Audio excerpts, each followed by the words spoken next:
We are here for the Super Bowl. The matchup is finally here. And we haven't spent a lot of time on our show talking about the Super Bowl because we knew that would be this week and that's what we would do. So we're going to do what you should do in this situation and start with non-Super Bowl news because there's big breaking NFL news that I think is important here. Let's start. We got two trade issues. We'll start with Cooper Kupp. Okay, so Cooper Kupp went out to social media, Jori, and he made it clear that he thought that his future would be with the Rams, but the Rams do not share that sentiment.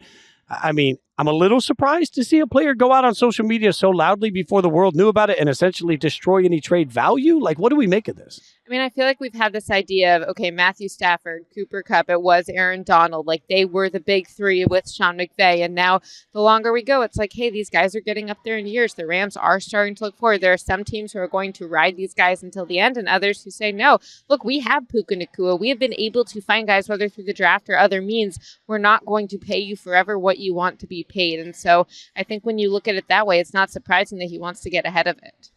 I don't, this is like the worst kept secret. He was pocket listed by the Rams for trade at deadline. Had they tanked into the deadline, Cooper Kupp would have gotten dealt. Like, it was happening. And when it didn't happen at the deadline, the thought process in the organization was, we're making this push, but we know we're likely going to have to offload Cooper in the offseason unless there's some big salary adjustment or he really flourishes when he comes back from injury.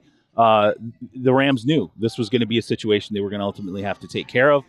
I don't think he played well. I think the Rams don't think he played well when he came back from injury. The salary is definitely outsized, and any acquiring team, you can take that chance. It's almost like a D-Hop situation where you're like, all right, we're going to pay him. I think it's $12.5 million. You're going to end up paying him in 2025 if you're an acquiring team. There are a number of teams that are going to be looking for wide receiver options this offseason, including veteran guys. So he naturally, I think, slots into that. I'm just surprised that this took him, by shock, because I think everybody knew this was coming. Jalen Ramsey, I'll say this about the Rams. They're not always good at hiding who they're kind of positioning themselves to move on from, because you heard about Jalen Ramsey too. They weren't giving Jalen Ramsey another contract extension. They were likely going to have to move on from him. The same thing I think has happened with Cooper Kupp. I think even Matt Stafford, we've been like, I don't know, this feels pretty lukewarm. They redid the contract in the preseason to offload guaranteed salary in 2025. It wasn't just to give Matt Stafford an option to walk away. It gave the Rams an option to walk away. So this positioning's been going on for a while. I don't know why Kupp's so shocked. Do you think he gets traded, actually? I do.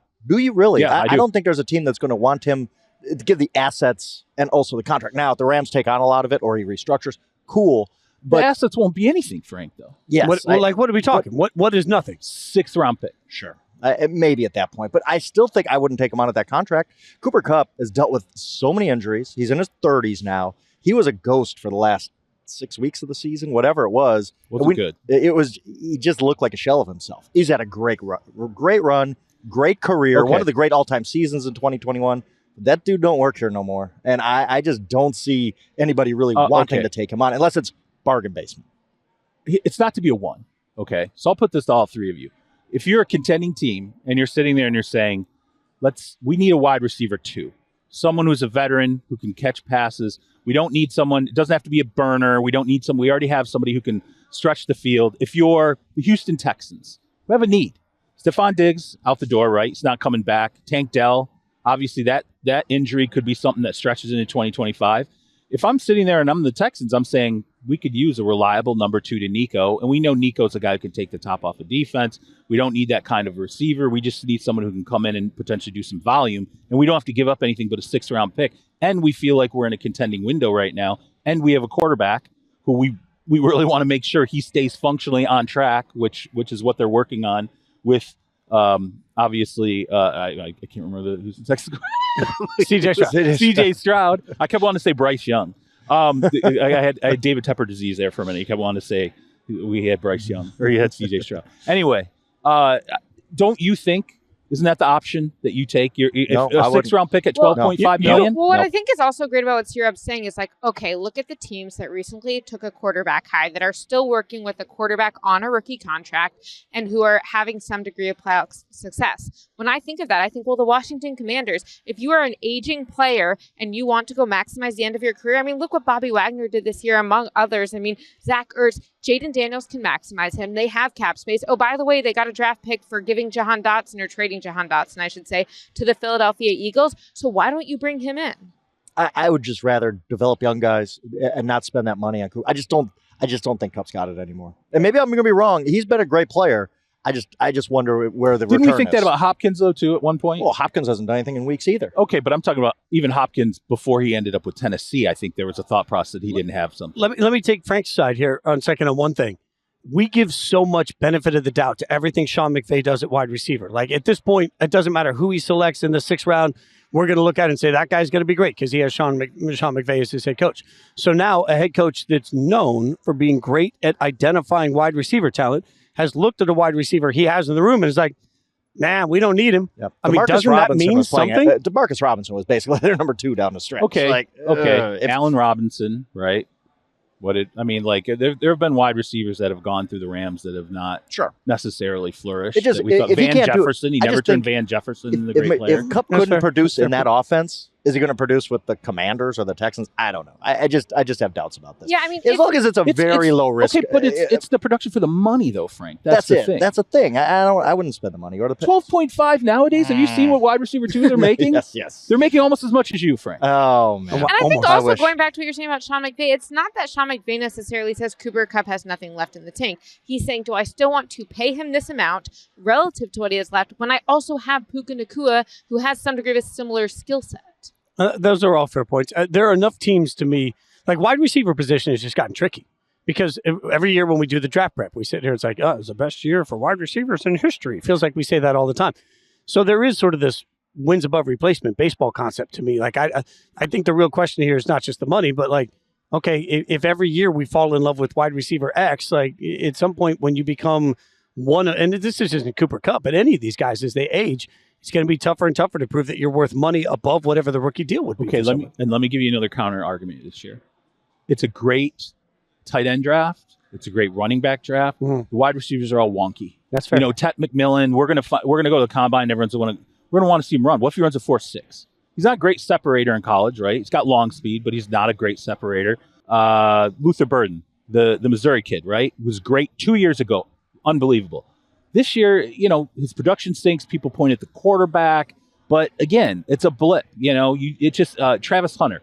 You really would love to see him. I think he'd be wide receiver 1. If he came out at the combine and said, I'm going to do wide receiver, I'll moonlight at cornerback, he'd be wide receiver 1. No doubt in my mind. I think he'd be top 10 pick, maybe even top 5 pick, depending how you feel about the skill set. Even at wide receiver, I think either way, he's probably top 5 pick. Let's be honest here. It might be top 2 or 3. But it's not a great wide receiver class either. So you're sitting there and saying, we need something instantaneous. We're not necessarily in position to get one of the couple of guys. Emeka Ibuka. I mean, if we're not in position to get one of these guys, when we don't want to roll the dice on like Trey Harris out of Ole Miss, I don't know. I think for a 1-year shot, and as Jori was saying, especially if you're on a rookie contract with your quarterback, I mean, J.J. McCarthy, the Vikings, they don't keep Sam Darnold. I'd sit there and go, we could have Jalen Naylor as our 3, or we could have 1 year Cooper Kupp. Why not throw everything out there for the kid in year 1 and just give him the best possible scenario? It'll be interesting to see how that plays out, but that's not the most interesting trade conversation because certainly the world is just trying to wrap their heads around Myles Garrett, who has made it clear he wants to be traded. Interesting that he, in his statement, references the road for him was never meant to be Cleveland to Canton, which is what the Browns as an organization said. The Joe Thomas road, basically. Right. His road is Cleveland to a Super Bowl. And, man, like this is interesting because now you have a player loudly coming. You have one of the best players in the NFL loudly coming out saying, I don't want to be here. And let me oversimplify for a second, guys. This all feels like it's a result of the Deshaun Watson situation. However you want to take the contract. Because they're not good enough at quarterback position because of Deshaun. And also trading with the salary cap ramifications would be difficult in part because they still have Deshaun on the books. Like this all feels like people in hell on ice water. Like I get he wants to be traded, C-Rob, but I don't know how that actually happens. Yeah, it's not going to happen. I mean, it's not, and it's not going to happen. Well, really for 2 reasons. Number one, the Browns don't want to do it. I talked to somebody in the organization 2 weeks ago who knew there could be something coming from Myles Garrett, which I think Myles Garrett let the team know as soon as the season ended and as soon as he knew. I think when Andrew Berry went out in his press conference after the season and he said the quarterback room is going to look different in 2025, and everyone said, okay, we get this vibe. They are moving on in some respect from Deshaun Watson, or they're starting over with a different quarterback next season. particularly after they knew the Achilles injury had happened with Deshaun. That's likely going to take him off the field, if not all of 2025, the vast majority of it. If you're Myles Garrett, you're like, we're in a rebuild. There's a rebuild again. I'm going to go through this again. And I think when the season ended, Myles Garrett told the Browns, I want out. I think it stayed quiet until Myles Garrett got to a point where he's like, I'm going to have to say this publicly because the answer from them is no, we're not dealing you. We think you're an all-pro player, defensive player of the year every single year. We want you here. Plus, you have runway. You're not young, but you've got a number 3-4 years of prime play still. They see that. They think they can turn the organization around. And so I think, in that scenario, when you talk about the situation with Deshaun, this is literally every worst case scenario that could have happened with the Browns has happened. But to get rid of him, to trade him, you have to restructure Deshaun, push more money backward. Denzel Ward, more money backward. You might have to cut players just to trade one of the top 5 players in the NFL. To then trade your best player on your football team. But Fitz, let's flip your premise on its head, because just like Deshaun Watson's contract led to Myles Garrett wanting out, I think the ramifications of that are going to be the Browns will not trade Myles Garrett, which is to say that they are likely to draft a quarterback top 2. They're going to bring in a guy and start that next stage at quarterback. Well, what are one of the best ways that you can support a young quarterback? A good run game and a good defense. Like today's world, when you look at what all of these teams are trying to do, it's not just about get the guy a receiver. I mean, Chicago tried to get Caleb Williams, all of these weapons, and how well did it work? No, you need to support them in other ways. I mean, Chicago had a good defense, and so I think there's a reason that at the Senior Bowl last week, Cleveland Browns general manager Andrew Berry came out on the record and said, we're not trading this guy. I mean, they were preempting this statement coming out. We're not trading him. And a reporter asked along the lines of, hey, if someone comes to you at the restaurant and says, we'll give you 2 firsts,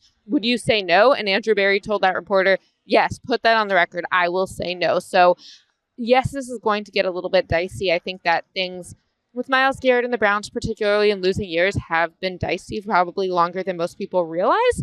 But I don't think that they are willing to trade him. Like Brandon Ayuk. Frank was sure Brandon Ayuk was going to be off the 49ers, and I'll never let him forget it. He's never lived that It's one thing to make a trade request, and really it doesn't matter. Like, no, we're not trading you. What are you going to do? I just wonder, why did he go public with this? Because we all agree he's not getting traded. The Browns have told him he's not getting traded. Realistically, he's not getting traded. It just doesn't make sense. Why go? Is it just to put pressure on the franchise to improve? It's not an accident, timing-wise. Should point out, Myles Garrett will be on Radio Row tomorrow. So he put the statement out in advance of him coming out and having the opportunity to reinforce this statement over and over and over again. Because I think you take advantage of the windows you have. You have to do it before the draft. You have to do it before free agency. Because remember, there are teams out there that might need a defensive end. We're going to figure out how to fill it some other way. Not thinking we can go and get a Myles Garrett, but right? They can't. But so I think everybody knows that. I think this is just one of these. We see NBA stars do this a lot. Like, hey, you better get somebody, or Miami might get me in free agency. Is that this? Is that just, hey, you better improve here? That doesn't work in the end. Like Luka Doncic to the Lakers does not. I love the cute question of what's the NFL, and I mean cute condescendingly. I love the cute question of what's the Luka Doncic AD trade NFL version. There isn't one. These contracts don't allow that. These salary cap situations don't allow. Like that trade doesn't exist, right? Yeah, and Fitz, I think you make a great point of him coming here this week. Like, I think back to the Cowboys fire Mike McCarthy, or part ways with him. His contract was up. And Terry's like, oh, well, if I call Deion Sanders, everyone will stop talking about how it took me so long to fire my coach and start talking about Deion Sanders. And Myles Garrett's like, oh, I, too, as an all-pro player and former defensive player of the year, et cetera, can change the narrative. I can put this statement out. I don't have to let the Browns be the only ones talking, and I think that's why he says it. And another thing, too, historically, Khalil Mack wanted to be traded from the Raiders. The Raiders said no. And what happened? Khalil Mack got traded. But now, let's stick there for a second, though. And by the way, Khalil Mack's a pretty good player when he got traded. I want the world to keep the same energy for this transaction, if it happens, as they did for that one. Because I was on radio at the time for ESPN when Khalil Mack was traded. And the Raiders got destroyed by everybody. How can you trade a future Hall of Famer? This doesn't make you better. Your draft picks will only try and get Khalil Mack. Why would you give them? Like, everybody just jumped on him. And now I'm hearing people about this Cleveland opportunity say, well, maybe they should look at it. It's a chance to rebuild. He's an older player, though, too. I mean, Khalil Mack was a younger player. But still, like, there is no reason for Cleveland to make this trade. Look, the draft capital you get back is not going to make you better. It's not going to make you Okay, so the reason I would say the only reason for Cleveland to make this trade is if you assess his cliff is sooner than the rest of us do. So if you're sitting there and you're looking at him and you know it, either something medically, maybe there's something behind the scenes that leads you to believe he's got 2 years. Right. Like if he's got 2 more years left, we're not competing in 2 years. We have to get on the other side of Deshaun Watson. Like this, it's the river of rivers. You're at the mouth of Niagara Falls trying to swim across to the other side. You're going over. You're not going to make it to the other side. You're going over. So you're going to lose that window of 2025 with a new rookie quarterback. You're going to lose. Now, that's if you believe it. Personally, I look at the Browns roster, and if they retain the talent they have, if Myles Garrett is there, if you select the right quarterback or you go and get the right veteran quarterback, I still think it's a team that's good enough to compete for the playoffs. I don't know if it's a Super Bowl level team, but I still think defensively and from the coaching staff, when you look at what they have there, they've proven with health and adequate quarterback play, Joe Flacco. Yeah, won 11 games. Won 11 games 2 years ago. I completely agree. I think the 2 biggest pieces of evidence we have is in 2023, they kept winning in spite of Deshaun Watson not playing well and not being available. I mean, their defense was fantastic, the best defense in the league. They've shown that they could do that with a very similar group, and they can do that again. I think on top of that, from a quarterback standpoint, well, no one thought that Washington and Jaden Daniels or Denver and Bo Nix were going to have this figured out in 1 year. Hey, wait a second. Somebody figured out the Commanders are going to have this figured out in 1 year. Look, good Lord. All right. So the same guy who thought Brandon Ayuk would be traded if you take a shot every time he brings up Jets in the Super Bowl before the season. We don't need to talk about all my predictions. So, yes. We don't need to talk about them all. But you take that and you do the defense, not what they did 10 years ago. Like we talk about Myles Garrett's career, like the Cleveland Browns have been terrible each year. They were good last year. Not this year, but last year they were good. And then you get a quarterback and, even if the rookie's not ready right away, well, C-Rob's done a lot of reporting on, well, maybe Kirk Cousins is in there. And I know that some people, I think Frank's in this camp, think Kirk Cousins is washed, but a lot of times in the league, the Falcons think it, so. Yes, I agree that the Falcons think it, but coming off another year from that Achilles tear, an ACL tear, or any of those injuries, you can play well, and you just need a certain ability to get the ball out there and distribute the ball. So I don't think they're that far off. Y'all got to, tell me if I'm wrong here, but if I'm Max Crosby, I got every ounce of my energy watching how this plays out because he's made it clear since the season ended he has no guaranteed money left on his contract. He wants that to change. Absolutely. He wants a plan for how the Raiders are going to win football games. If you just read Myles Garrett's statement and you sign it instead, Max Crosby, it could be the same damn thing. Think those guys ever talk to each other at the pass rush camp? Think they ever maybe we're going to hear of an NFLPA Zoom. Yeah. The running backs can Zoom together. Why can't the edge rushers? I think it becomes interesting because if you want to talk about, at least right now, Cleveland sitting at 2, they can go to Myles Garrett and say, we have a clear path to quarterback. We know the quarterback we want. We know the quarterback we're going to get. The Raiders can't say that to Max Crosby right now with any certainty. And here's another thing, too, to consider. What if they do pick the right quarterback? Let's say this gets nasty, right? Let's say it's a holdout. He says, screw it. I'm not showing up for camp. I'll hold out into the regular season. Say they pick the right quarterback. And I don't know if it's available or not. I have no idea if Shedeur Sanders could be that guy. I don't know if it could be Cam Ward. I don't know if Jackson Dart. Let's go through this whole process. But say you go and you get a Shedeur Sanders. I think Shedeur Sanders fits what their offense, what Kevin Stefanski runs. I think he fits that very well. He's going to be really accurate. He's going to make a ton of completions. He's tough as okay? He got beat to hell playing at Colorado. And he's going to play in the AFC North. You're going to get beat up, right? But he kind of fits that. Say they get off to a good start. And Shedeur looks like he can actually make it. Say Shedeur, he doesn't have to look like C.J. Stroud, but say he looks like a quarterback that in that system, it works correctly. And it's like when Mike McDaniel got in there and we watched Tua, we're like, okay, this is a little different. This looks like a team that can be competitive if Tua's healthy and Mike McDaniel's got his running game going. I think if the Browns could accomplish that, maybe Myles Garrett looks at it and goes, all right, maybe this isn't the end of the world right now. Maybe there is some wiggle room here for us to potentially still be a competing team, and now we have a quarterback that I can believe in. I think the Deshaun Watson situation has so poisoned everything in that organization that it's hard for anyone to really have hope. And then when he tears the Achilles again, you're sitting there going, what are we doing here, man? Right. Yeah. Seriously? One tear, then another tear, And they're talking in Cleveland about him being in Miami, not wearing a boot. How did the tear happen? Like, what was he doing? Like, it's just, there's so much poison there that I could see why Myles Garrett would be like, you know what, man, this is my window. I got to go for it now. It just seems like, and Jori, I mean, you're absolutely correct. Just a year ago, they were in the playoffs, 11 wins. But it just seems so toxic right now. The whole situation just seems like it's spoiled in a big time way. But I hate to be the cynical person on the show, and who would have thought of the four of us, but I would be the cynical person. Upset. But do you guys think Myles Garrett is more frustrated about the organization and their ability to win, or about whether they're willing to pay him what he thinks he's deserved? Okay. I mean, that's a good question. That's what I usually, when I think it's the latter. When the Rams won the Super Bowl and Aaron Donald, all of a sudden before the Super Bowl, it's like, is this it? Is he done? Is Aaron Donald splitting? It was 100% a money play at that moment. He knew, I'm not going to play a heck of a lot longer. I need to make sure I amp up what my salary is going to be the last couple. And he absolutely needed to be the highest paid defensive player in the game. And what happened? The Rams ponied up. They're like, we're going to pay you. We know we got to pay you. Last year, the last question of the Chiefs press conference after they win the Super Bowl to Andy Reid was me asking Andy Reid, are you going to be back next year? Because remember the week in the run-up? Oh, Andy Reid might be done. Andy Reid might be out of here. I'm sitting there and I'm going, the Andy Reid's contract. They're the dynasty now, and Andy Reid is nowhere near the highest paid coach in the league right now, and he probably should be, because he's probably going to win another 3-4 Super Bowls in the next 10 years. What happened this offseason? Andy Reid got paid. So I'm with you. That it was definitely, the first thought in my mind was, this is money. Like, he wants to be made, he needs to be minted at $40 million a season. That's where the defensive ends are going.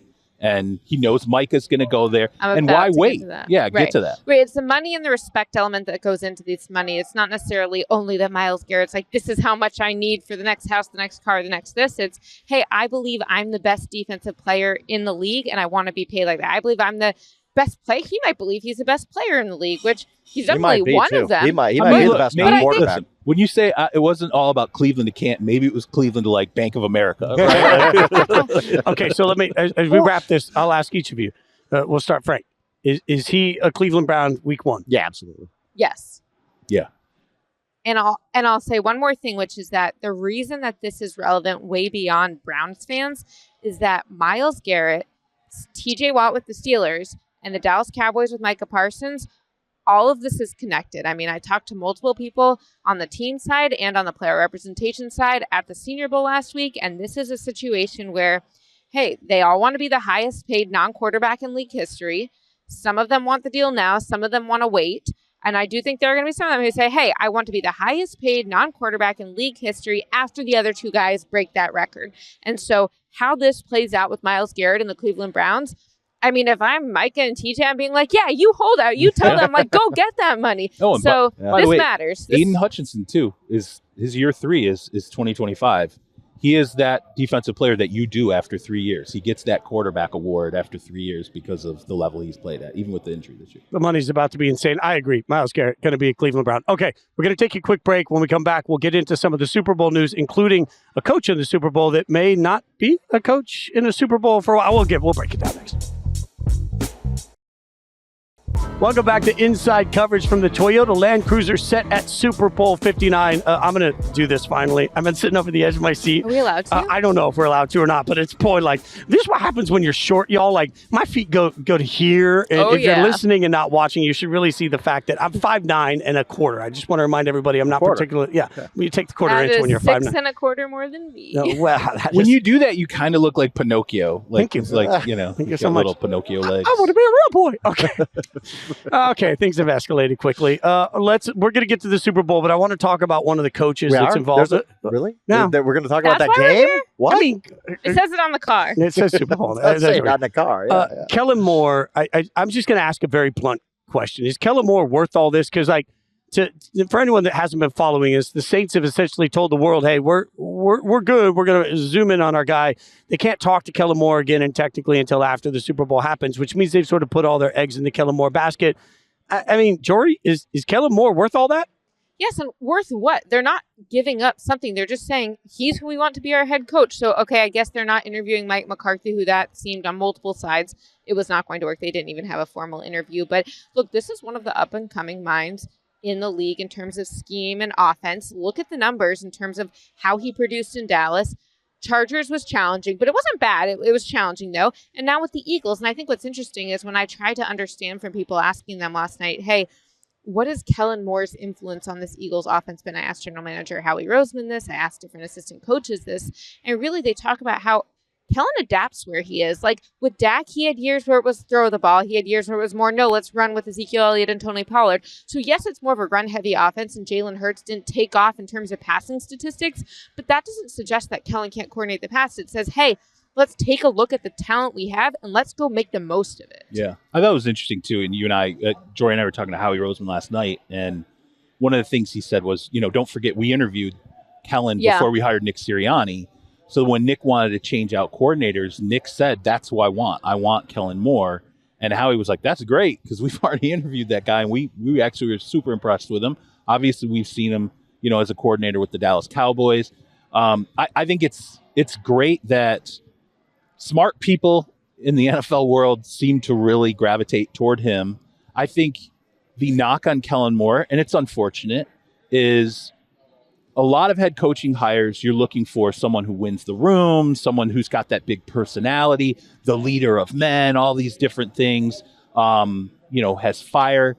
Kellen's never really gotten that rep of having any of that, being like a big personality, having fire, having all. He's not going to be Ben Johnson, going on his first press conference and talking about how fun it was to, beat up on the Packers 2 games a season because the Bears fans wanted to hear that. I don't think you're going to hear that from Kellen.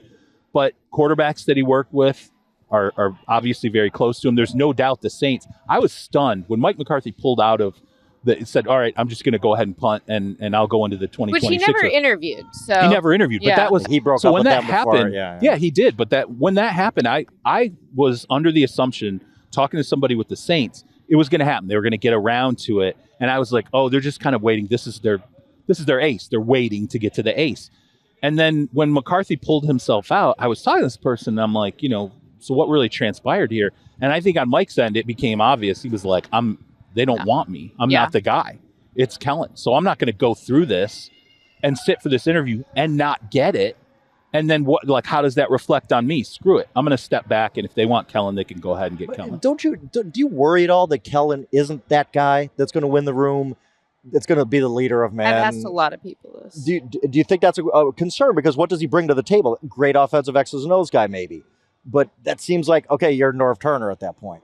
So you're a great coordinator. You may not be a great head coach. Is that a concern that he is not the dude that's going to go in there and win the room and be Dan Campbell, basically? Yeah, I think there's what the Eagles have told me, and then when I've talked to other general managers around the league who have interviewed him, whether it was for a coordinator role, coaching role, or otherwise. So from the Eagles standpoint, the way that people explain it to me is that he is so detailed in the way he prepares guys and allows them to understand things so well that he doesn't have to be the confidence in terms of the bells and whistles, because he instills that confidence in them by being so clear in what they're going to do and having a game plan and being so smart in that. He's not the type of person who's like, oh, I need to keep close to my vest. So I'm thinking, no, I'm going to tell you all of it so you have the tools.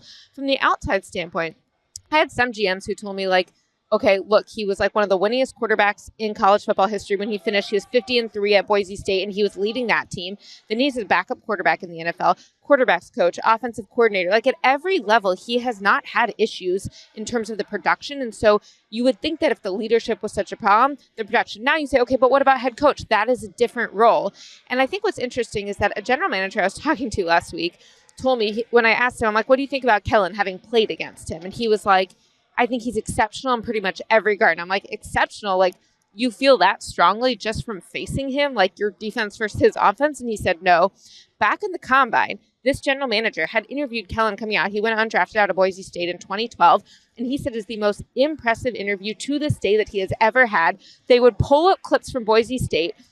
And before they even press play, Kellen would be able to say, here's the play, here's what happened, and here's why you want me to know this. Hey, you realize that on that one, I lost my tight end, and here's how I adjusted. I didn't do well on that play, and here's how you're doing. And at some point, it's just nice having someone that's smart in the room. Like, that sounds cliche, but at some point, and then the last thing I'll say is the way that the general manager put it to me, and I don't mean this as a knock on Kellen, as someone said, if you're Troy Aikman and you walk in the room, some people would say, like, he's got the respect, that he comes in with the level. They were saying Kellen Moore might not do that. And so the fact that he has had success without maybe, like, having the build of Troy Aikman kind of speaks to, like, what he's been able to do. And they say there are people who demand respect and command respect. And maybe he doesn't demand it just from the stature and the loud voice, but he commands it with what he's done. Another thing, too, I mean, I guess I don't know how people really feel about this. I guess it depends on your opinion of the Cowboys organization. But I remember when Kellen was playing quarterback, and Stephen Jones and Jerry would say, "This he's a head coach at 40.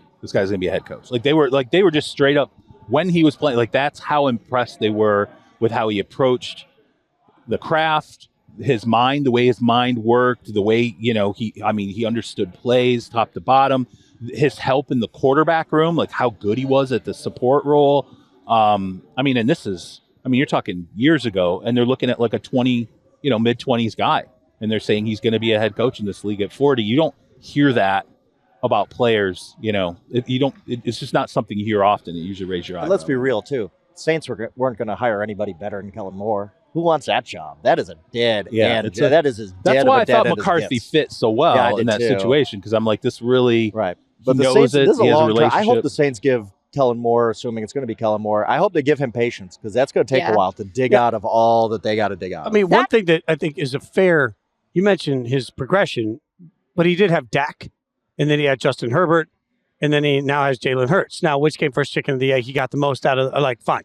But he has not been in a coaching situation where he had a terrible quarterback, right? Like he had an awful franchise. Now he doesn't have that with Derek Carr, but what I don't know is Derek Carr part of the Saints' future at this point? Like, and if not, like, what is their clear-cut plan? Like, in my mind, if you're telling me that Kellen Moore is going to end up with Spencer Rattler for the next several years, like that's, I don't know. That doesn't feel like a great situation. It's not a good situation. Well, it's one of 32 at this point. That's all why when you say, is it worth it for the Saints to go after Kellen like this? Like, the Saints will be lucky to have Kellen, in my opinion. Will Kellen want the Saints? To me, if this does not happen, it's because Kellen says, I don't know, kind of like Ben Johnson last year, maybe I should wait until I'm more set up to succeed. That's why I ask if it's worth it. I think that the calculated risk in this, there's two risks. Number one, Kellen Moore doesn't take the job. And so now you've waited to the very end of the hiring cycle. You're going to one of your backups. Number two, your first-time head coach takes the job. And this is just me being over-obsessed about staffs, but who is hired as your offensive and defensive coordinator matters greatly to me, to every new coaching staff, but particularly to first-time head coaches. You're so far behind the hiring cycle of top-notch, like the top candidates. So now the Saints have become so enamored with Kellen Moore, they put themselves in a risk situation where he turns down the job, or in a risk situation where he can't build the staff he wants to build. And both of those could totally hinder the success of the Saints. That's why I wonder if Kellen Moore being penalized because the Eagles are in the Super Bowl. Like the system has to change. This is so bad. It's really so bad. Yeah. I mean, Spags is over here saying, hold my beer. Right. You want to talk about getting penalized? I mean, if you're Steve Spagnuolo, you're looking around saying, what the hell do I ever have to get? I don't know why we don't. I get it that organizations want to get themselves moving, but realistically, for every team out there, if you're looking for a head coach to make changes on your coaching staff, everybody should just wait until after the Super Bowl.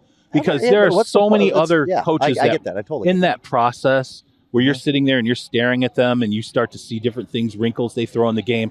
How did this come about? And, you'll see there will be particular Super Bowl plays where somebody will, you'll throw in a corner blitz that nobody expects, but, oh, geez, on the same play, the right defensive end floats into, open space. So you're kind of playing two different concepts at once. And then the coach comes out and says, yeah, guess who came up with that one during the week? Something that just and if you're not looking for a defensive coordinator, you're going, well, could we figure out a way to get him on our staff? Like, is there a way to promote like this? I don't know why everyone isn't just. I get it should be like free agency. People have to wait for free agency. Right? Yeah. Absolutely. Wait till now the Super Bowl's done. You can go talk to whoever you want to talk to. Like, it makes no sense to me because it penalizes the best coaches from the best teams. Imagine starting the NFL draft before the college football playoff. Oh, we don't want to see the playoff action of these quarterbacks. Also, it penalizes the teams. It penalizes the teams exactly because you can't tell me Kellen Moore is. I'm not saying anything bad about Kellen Moore, but it is human nature. He's got to be thinking about that. Like, there's no way he's concentrating fully on a Super Bowl when hey, wow, my next job, I might be the head coach of the Saints in a week. Like it happens. We see it happen all the time. Might happen in Detroit. We don't know. Well, and not only that, it penalizes the teams that are in the playoffs, but I think it also penalizes the teams that move to make their hires right away. Have some patience. Sit and watch everything unfold first before you start, But you can't, because of what Fitz talked about. Like, already staffs are being built, and like all of a sudden you're way behind. None of that should be everybody. You know what? As you said with free agency, coaching contracts run through the end of the Super Bowl. You're not making any. You can fire people. That's fine. You're not hiring anybody. Like we're going to freeze hires after the Super Bowl. You know what? February 10th, whatever it is, the Monday after Super Bowl, it's a bonanza. Awesome. Go crazy now until free agency, right? I mean, why not? I think the NFL, if it was smart, frankly, because when January hits and we have Black Monday, that turns into its own, like, oh, it's a hiring and firing phase. The NFL likes to make tent poles out of everything. Oh, yeah. Why not have Black Monday? Super Monday? No, you have Black Monday and then you have Super Monday. There's Super Sunday, now there's Super Monday. Now you can go and hire your coaches, and it's just this blitz. So now you have a whole new cycle for news. There you go. That pocket of 2 weeks. Now you're making it worth it for them. Yeah, that pocket of 2 weeks between the Super Bowl and the Combine, now you get to fill that with coaching free agency. Holy people go crazy. Are you kidding me? I'm giving away a big idea here. I think it's so true. And I think also when you talk about, okay, how are you going to speak to the NFL? You got to make it something that will be good for media and good for money. Well, how many coaches are we paying buyouts to?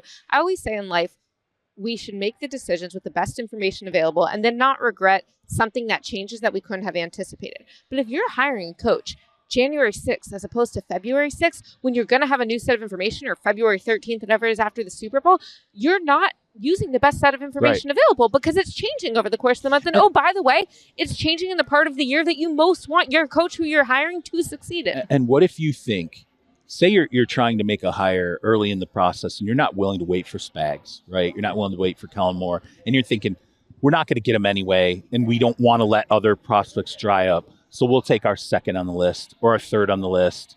And then you get to the Super Bowl, it's over. And then all of a sudden, no, wait, actually you did have a shot with Spags. You did have a shot with Kellen Moore, and so now you're not shifting, you're not trying to get ahead of yourself thinking we're going to lose because we're X team, we're going to lose out on this or that.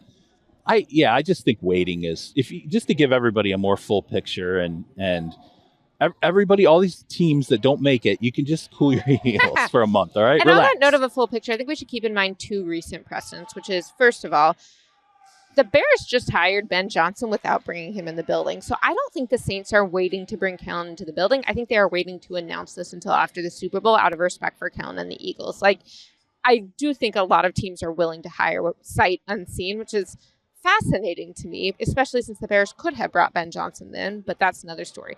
The second thing I'll say is, let's say Kellen says, no, actually, this doesn't work for me, or we were waiting to negotiate till after. I thought you were going to give me $15 million. You're giving me $13 million, whatever it is. Well, the last time that happened to a team and we were like, oh, no, they're stuck with Dan Quinn instead of Ben Johnson. They went to the NFC Championship that year. Okay. So it can be okay. Saints are also getting 2 Super Bowls out of this. They get this Super Bowl in New Orleans, right? And then you get the next Super Bowl, hiring your coach afterwards, right? Look at that. One other coaching nugget I'm particularly excited about. Chip Kelly is the offensive coordinator for the Raiders. I'll tell you why I'm excited. $6 million. Like that, reportedly $6 million. You know how many how many DCs and OCs are excited right now? Yeah, But here's the thing, and I even had a former player that I talked to yesterday that said for years within the community, and you guys know this better than I would, a lot of people just roll their eyes that the Raiders don't do things seriously. And now all of a sudden you look around and say, wait a minute, nope, this new regime. And that's what this is all about. New regime, new culture. You've got competent coaching. I think keeping Pat Graham as their defensive coordinator was an important move for their relationship with Max Crosby on a defense that's played above its skis. But I also think that, bringing in Chip Kelly to me signifies now you've got Pete Carroll, who found Russ and Geno and figured out that Geno wasn't washed, I should say.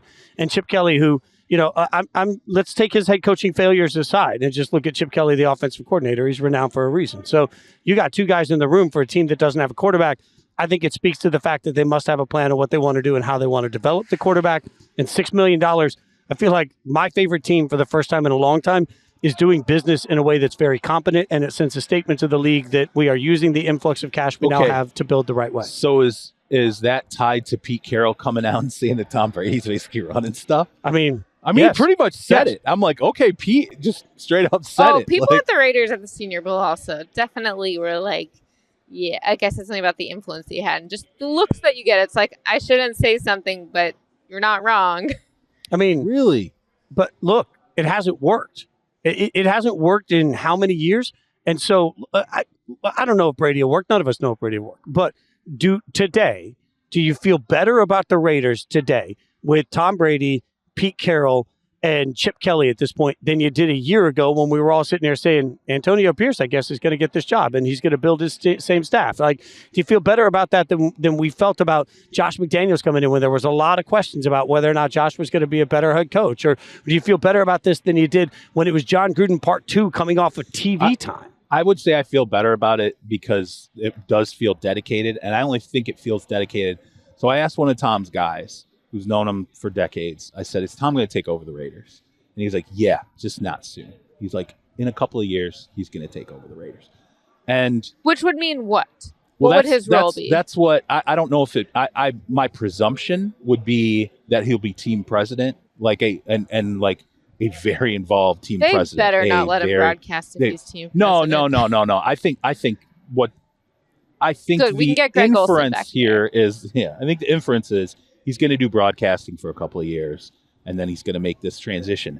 What I wonder is if there's not a bigger plan in play to Tom Brady becomes team president of the Raiders and basically says to Mark Davis, if I get a group together, you're going to sell the controlling share of the Raiders at some point down the line. Could I potentially be? People talked about it with Peyton. Now valuations have changed significantly. I don't know. Like Brady could have probably used some of that crypto money at this point that tanked out, but I don't know where he would get that money. But I could tell you, if you're someone who's putting together a group, and we talked before, now they're going to take bids that are more groups than just a primary private equity involved. Yeah, absolutely. And if someone can put a group like that together, I don't know how much coin Tom's got, but he's got some coin. I love that he's going to stay at Fox just long enough to screw Fox out of getting Greg Olsen and screw Greg Olsen out of getting Fox.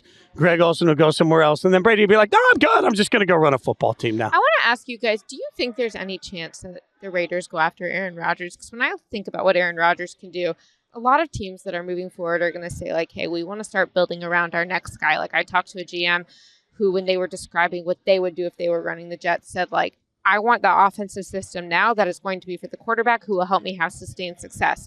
But if I'm Tom Brady, I'm going to value quarterback play and good quarterback play in a different way than everybody else running this team. I will say this, and I want to be careful to stress this. I don't have reporting in any way, shape, or form. You guys do.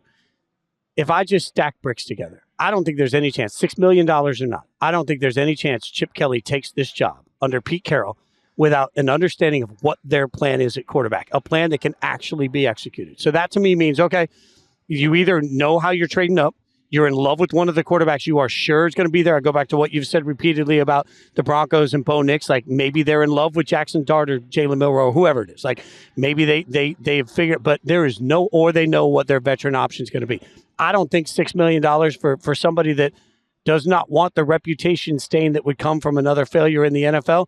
I cannot find a way that Chip Kelly couldn't just get a little bit more money from Ohio State, stay where he is, or go somewhere else. He doesn't take that job unless the organization behind closed doors has a clear-cut path to what their answer is at quarterback. So maybe it's Aaron Rodgers. They also had a path to what they thought their answer was at Ben Johnson, and they were wrong about that path. But so they might have a path that doesn't pan out. But, I mean, Russell Wilson's definitely the more likely veteran quarterback to land there. But I'm curious if you guys think there's a 10% chance Rodgers is there, a 40% chance. Like, where are we at?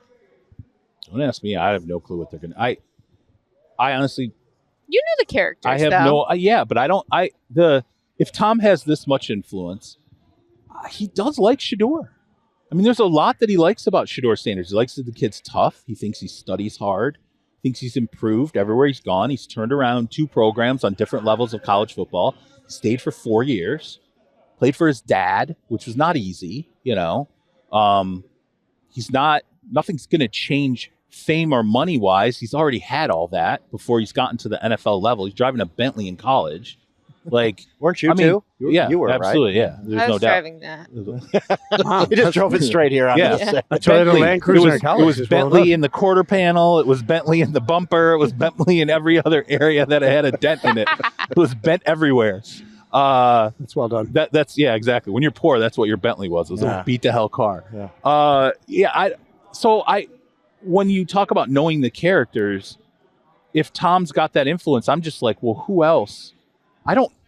It's hard to get close to Tom, right? And it's Yeah. hard to get, like, even when you kind of lean on the people that are close to him, they're real careful, because they don't want to, especially the ones that Right. have a dialogue with him on a regular basis. It's even more than like a Rodgers. Like, I was Rodgers gonna guys say- will talk. Like, Tom's guys won't. After the regular season finale, when someone read Aaron Rodgers' report from Ian Rappaport about someone close to Aaron Rodgers' son, he goes, someone said they were close to me? Like, yeah, that's what you're saying. Yeah, I think he likes a lot about Shador. He has for a while. I don't know if Shador's there at 6 or not. I agree with you. I think there is a plan, but I don't know that other than Tom. And I think that's a good sign. I think it's a good sign that it feels like it's getting a little more close knit. It's a little more, the Pete thing, it came out closer to the hiring, but for a lot of the run up prior to Ben, like, people were like, what happens if they don't get Ben Johnson? I got asked that on radio one day. I was like, I don't know. There's a plan B. I think there was a plan B. I think Pete was actually a plan B. I just think they were like, thought very strongly they were going to get a real shot at Ben Johnson up until a point, and then it became more clear that wasn't going to happen. But again, I think when you see, I look at how that's getting built, and I think, okay, Pete Carroll is his Bruce Arians, right? When he was with the Buccaneers. In terms of, he saw how it was run with the Patriots, and then he saw how it was run with the Tampa Bay Buccaneers, the more collective. Spy Tech is his Jason Light. Like, that's what I see. That's kind of the comparable build. And, I don't know how Chip really fits as the OC maybe that he saw there, but I do kind of see elements of Brady's fingerprints, but I don't know. I mean, do you think who's?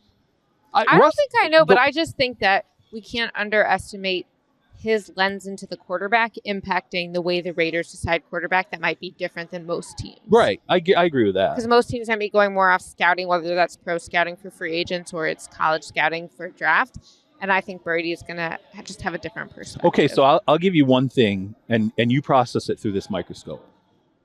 One of Tom's guys said to me, it was interesting because it wasn't negative, but I think it was a fair criticism. He said, I don't know that we know yet how Tom will evaluate quarterbacks or if he can evaluate quarterbacks. And I was like, really? I said, why? And he said, think of it this way. The way that everything Tom's ever said publicly about quarterbacks, he gives you clues to how he evaluates them, and he evaluates them very closely to his own experience.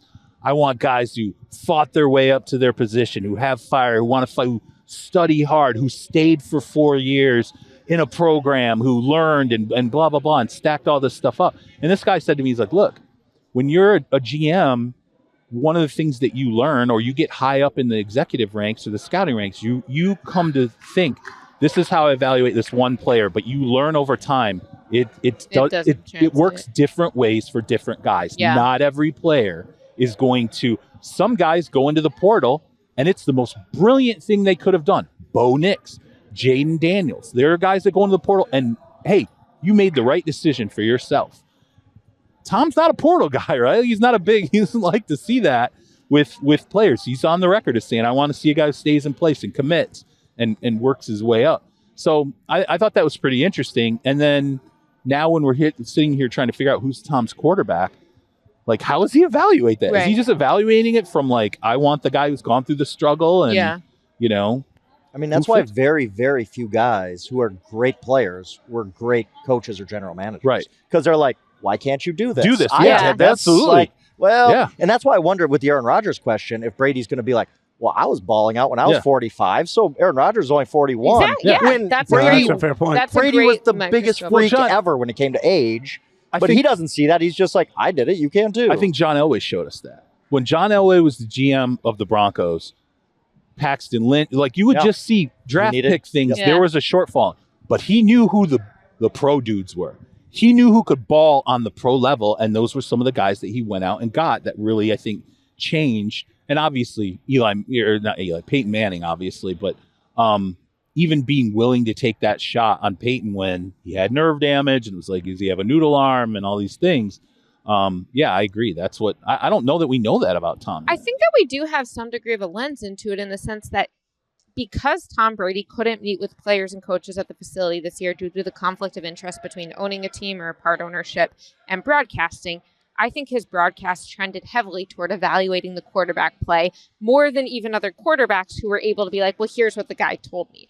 And I think it was interesting because he did say, like, the way he would analyze things, as you're saying, C-Rob, was often through his lens. If I remember, there was a Cowboys game where Dak threw to a receiver, the receiver wasn't where he's supposed to be, or maybe it dropped the ball or something like that. And I believe there was an interception, and Dak went back to him. And Brady said on the broadcast, I would never have gone back to that guy because if I go back to him, he goes, if I go back to that guy, then he's going to think that that's okay, and I need to teach him a lesson. So I don't even think it's only about the physical ability similar to Brady. I think it's also about, hey, did he manage the game and manage his teammates in the way that I would have done it? He wants to see a guy as a taskmaster. Yeah. I mean, you better you stick it to that guy and drop the ball. I'll just say benefit of the doubt is earned, and I'll give benefit of the doubt at this point to Brady, Carroll, and Chip Kelly to do a better job. It helps Fitz sleep at night. Don't say anything else. The bar ain't high with the Raiders. We're at the Super Bowl. We just had a huge talk about the Raiders. Speaking of the Super Bowl, let's get into the rematch. Why will the sequel be different than the original? Maybe it will, maybe it won't. We'll figure it out after a quick break.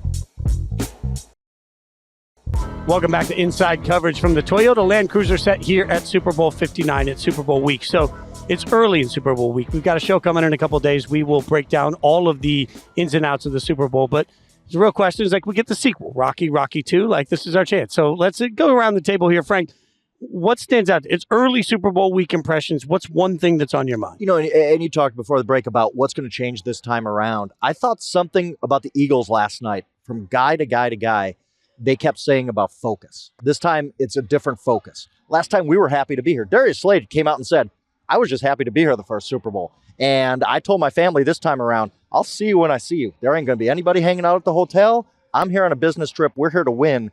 I think, and it made me take a step back and realize, when you, in this Eagles team, for a lot of this group, it was their first time at the Super Bowl. The Chiefs have done this a million times. They're so used to this. When you do come to the Super Bowl, you're overwhelmed by everything. It's in human nature. I was really impressed with the message from the Eagles about we're more focused on winning this time. This is about the game. All this stuff is cool, whatever. We have a different focus. We have a different maturity coming to the Super Bowl this year. And I do think that makes a difference. Joey? It's a great point, Frank. And I was in Philadelphia for the wild card, the divisional round, and the NFC Championship game. And they talked about that throughout of like, hey, we've been here before. I was surprised at how little they celebrated. For me, when we were talking to Eagles general manager Howie Roseman yesterday, I asked him when in his career did he start to really believe in building through the trenches, really investing consistently on the offensive line and the defensive line. And what was interesting is he said it really came from when Andy Reid was coaching the Philadelphia Eagles and would have all these conversations with him. And I just love that idea of like the number of ways that Andy is influencing the Eagles, not just the Chiefs, are amazing. And when you think about that, both teams came up through that influence and had that line of scrimmage success because of Andy's influence, it's pretty impressive.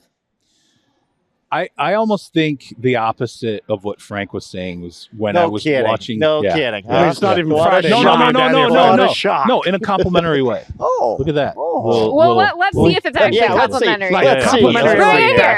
I think when I watched the Chiefs players, Patrick Mahomes yesterday night when he was up on the stage with Jalen Hurts, I thought he looked annoyed to even be doing it. I've picked that up too from the Chiefs. Like they're just like everything about the glassy-eyed almost. Like I think they're like, okay, we've done this. All right, we're going through the pay. And I remember when the Patriots got like that, where it was just like it was rote. Like everything is like, all right, we got the media night crap. We'll deal with that.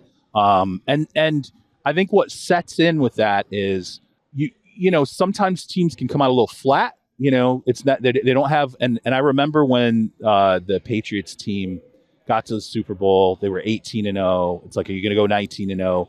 And I remember that year, it felt like it had been a slog. There had been all this like trying to get there, okay, we're going to do this. We're going to do this. It's that this is the three-peat, right? We're going to do this. We're going to, okay, man, we played all these close games. We're going to do this. Now you get here and you're like, all right, this is just business. We're just finishing business. And then the Patriots came out flat against the Giants. And I'm wondering, is that potentially what could happen here? And a thing too with Kelsey that I caught was on his podium. Someone asked him, if you could ask the media a question, what would you ask him? and he said, "Why are you guys playing into this? The Chiefs get all the calls thing." And what I thought was, "Why the hell are you paying attention to that, dude?" Like, and also, like, I get it's it. Hard like, to avoid, it's hard to avoid. Yeah, like, I get it. It's hard to avoid, but I was surprised he showed it, number one, and said it, because you do reveal a little bit about yourself. Like, I am thinking about some of these things people are saying, and, so there's that element of it. And just, like I said, the emotion is interestingly, it reminds me so much of the Patriots. Like, God, we've done this so much. We played so many extra games in the playoffs the last 5 years. We've, and now we get here and we just want to get it over with. Let's just get to the game and get this over with. Sometimes I think that a team comes out a little more flat-footed than maybe you expect. I'm curious to see if maybe the Chiefs come out and it's not gangbusters. I would say the grade is that he was not being mean to Frank. Yeah. No, that was nice yeah. of you. Let's just circle back. You just fly off the handle like you always do. You know what? Can't just let me get my word in. It's funny when we're on Zoom. Like I'm starting to think you two are keyboard warriors. When we're on Zoom, everybody's just when we're in person, everybody's kumbaya. I don't feel bad that he can't move around that much. It might even help him out. Sweep the leg, Frank. Sweep the leg. Again, Jori, that's it. I'm gonna hit the pharmacy and be doing cartwheels. Oh God, that I can't wait to see that. By the pharmacy, you just mean my backpack. Okay, here's what I know. Okay. I'm kidding. I'm Get kidding. out of here before security All of this descends. sponsored by Toyota. All of this, oh God. Oh, consistent. That's what I am. Here's what I know. If you've listened this far, we really appreciate it. And I'd appreciate it if you took the time to rate, review, subscribe. That all means a lot to us. We appreciate the entire team. And usually this is where I thank, our producers. But there's a massive group of people that have come together to make this set happen, to make this show happen, to edit this, to film it. We appreciate and love everybody here. Just the chance to be at the Super Bowl is a humbling experience for me and for every single one of us every single year. And it's something I'll never take for granted. So we wouldn't get to do if you guys didn't watch it, didn't listen to it. So thank you for doing that. We'll be back Thursday with all of our Super Bowl thoughts. Be sure to check out the rest of our content that's out on Yahoo Sports right now, in the app, on YouTube, everywhere. We got a ton of interviews with great players coming up too. So make sure you're following us all over social. We will continue to cover all of it. In the meantime, thanks for hanging out with us. We appreciate you so much.